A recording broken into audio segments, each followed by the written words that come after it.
میرے محبوب نے اس تعصب کو دفن کر دیا۔ اس بات کو سمجھو، اس بات کو سمجھو، علاقائی، لسانی، تہذیبی یہ تعصب ہمیں تباہی کی طرف لے جاتا ہے، جو ہمارے ملک میں دیمک کے گھن کی طرح ہمارے اندر رچتا اور بستا ہے۔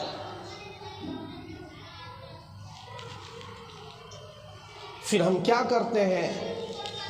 پھر ہم تڑپتے ہوئے بیمار کو چھوڑ کر یوں ہی چل دیتے ہیں کیونکہ یہ ہمارے بلند شہر کا نہیں ہے۔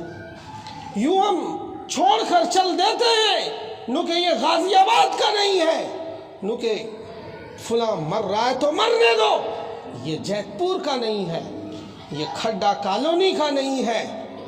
ہم سسکتے ہوئے انسانوں کو تڑپتے ہوئے چھوڑ کر آگے بڑھ جاتے ہیں، اس لیے کہ ہمارے کلچر کا نہیں ہے۔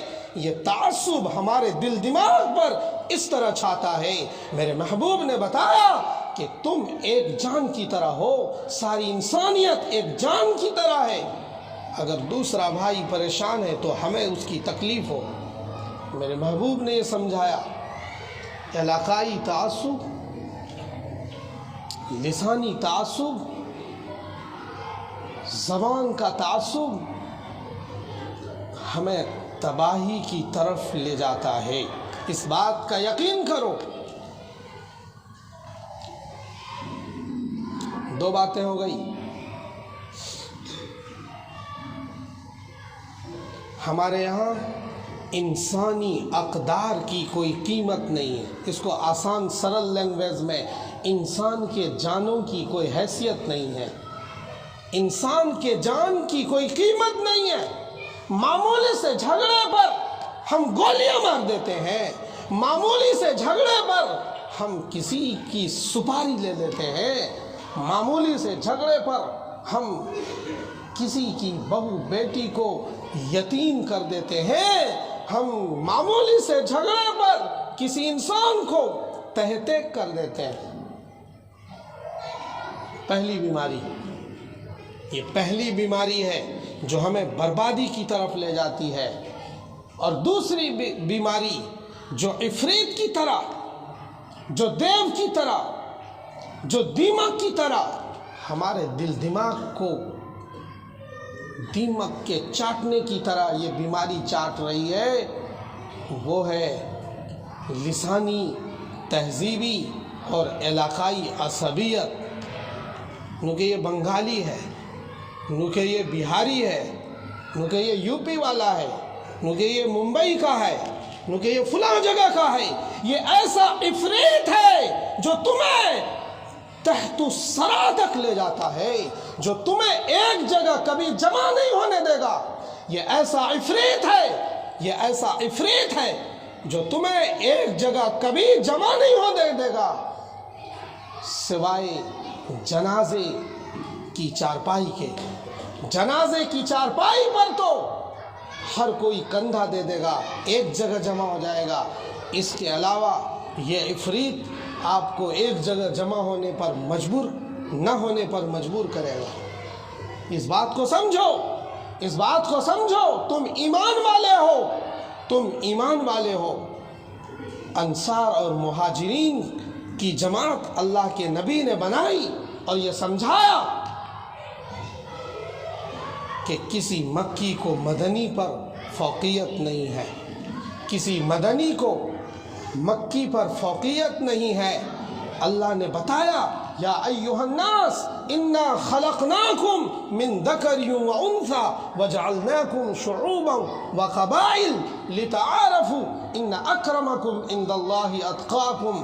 وہی سورما ہے جو اللہ کے قریب ہے، جو اللہ کے قریب ہے وہ سورما ہے۔ اللہ کے نزدیک وہی سورما ہے جو اللہ کے قریب ہے۔ الخلق عیال اللہ، ساری مخلوق اللہ کا کنبہ ہے۔ اب بتاؤ، ساری مخلوق اللہ کا کنبہ ہے۔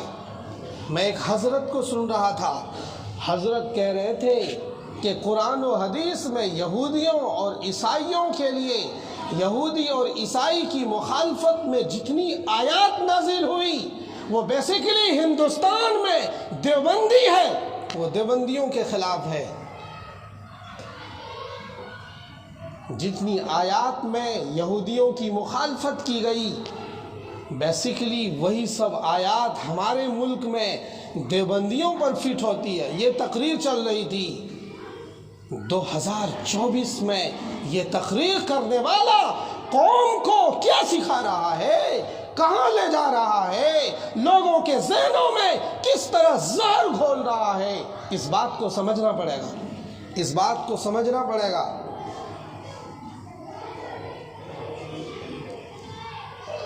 دیوبندیت کے نام پر، بریلویت کے نام پر، اہل حدیث کے نام پر، جماعت اسلامی کے نام پر اس طرح بانٹو گے تو اللہ کو کیا جواب دو گے؟ اس بات کا حساب کنگھی کے دندانے کی طرح اللہ تعالیٰ لے گا۔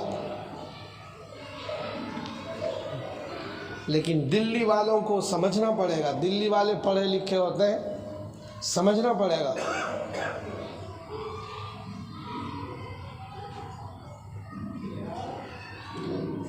ہماری تباہی اور ہماری بربادی یکسانیت کو ختم کرنے کی وجہ سے ہے، یکسانیت کو ختم کرنے کی وجہ سے ہے۔ ہم تم سوچتے ہیں کہ اسلام مٹا جا رہا ہے، اسلام بڑا کمزور ہو رہا ہے۔ اسلام کبھی کمزور نہیں ہوتا، اس بات کو سمجھو۔ اسلام کمزور نہیں ہوتا، ہم تم کمزور ہو جاتے ہیں۔ اسلام کا وعدہ ہے وَأَنْتُمُ الْأَعْلَوْنَ إِن كُنتُم مُؤْمِنِينَ، تم ہی سربلند رہو گے، تم غالب رہو گے، تم غالب رہو گے اگر تم ایمان والے ہو، اگر تم ایمان والے ہو، اگر تم ایمان والے ہو تو تمہاری طاقت کا کوئی سودا نہیں کر سکتا، اور تم مغلوب نہیں ہو سکتے، تمہیں کوئی ہلا نہیں سکتا۔ ایمان کے درخت کو ہلایا نہیں جا سکتا۔ جب مکے کی سرزمین پر بلال کے ایمان کو ہلایا جا رہا تھا، وہ اتنا ہی مضبوط ہو رہا تھا۔ ایمان ایک ایسا درخت ہے جسے جتنا ہلایا جاتا ہے اتنا ہی یہ پتھر کے چٹان کی طرح مضبوط ہوتا ہے۔ ایمان وہ درخت ہے جسے ہلانے سے یہ بڑھتا ہے، جسے کریدنے سے یہ جڑ پکڑتا ہے، جسے کریدنے سے یہ جڑ پکڑتا ہے۔ مکے کی سرزمین پر ہمارے اصحاب کے، حضرت محمد صلی اللہ علیہ وسلم کے اصحاب کرام کے ایمانوں کو کریدا جاتا تھا، انہیں ٹٹولا جاتا تھا، انہیں ہلایا جاتا تھا، وہ اتنا ہی مضبوط ہوا جا رہا تھا۔